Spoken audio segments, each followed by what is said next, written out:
নমস্কার, আমি প্রজ্ঞা পারিজাত বলছি আপনাদের সাথে আমার বুটিকের শোরুম থেকে, যেখানে কুর্তি তোলা হয়েছে সেখান থেকে আমি কবি সুজিত সাধুকার কবিতা পুরুষ ও নারী, এটা আমি আপনাদেরকে পাঠ করে শোনাচ্ছি।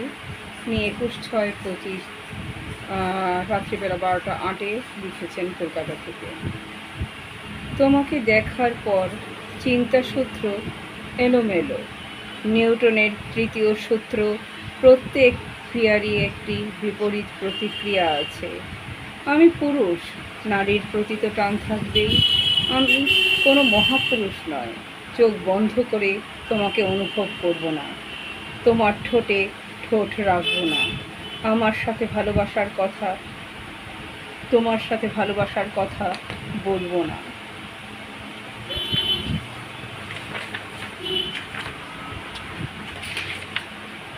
আমি সেই মহাপুরুষ নয় যে কাশ্মীর থেকে কন্যাকুমারী আর সমুদ্র হিমাচল তোমায় খুঁজব না, শুধু ধ্যানে মগ্ন হয়ে থাকব।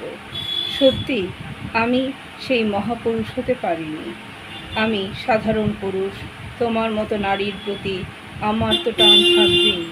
তোমাকে কখনো কোনো অজান্তে আপন করে নিয়েছি, ভালোবাসা দিয়ে শাহজাহানের মমতাজ বানিয়েছি। তাজমহলের মতো তুমি আছো আমার হৃদয় জুড়ে। আমি তো সাধারণ পুরুষ,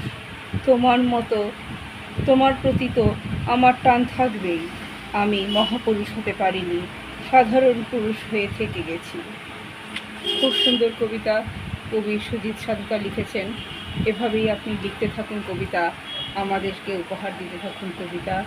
খুব সুন্দর কবিতা। নমস্কার, ধন্যবাদ। প্রজ্ঞা পারিজাত আছে আপনাদের সাথে ভালোবাসায়।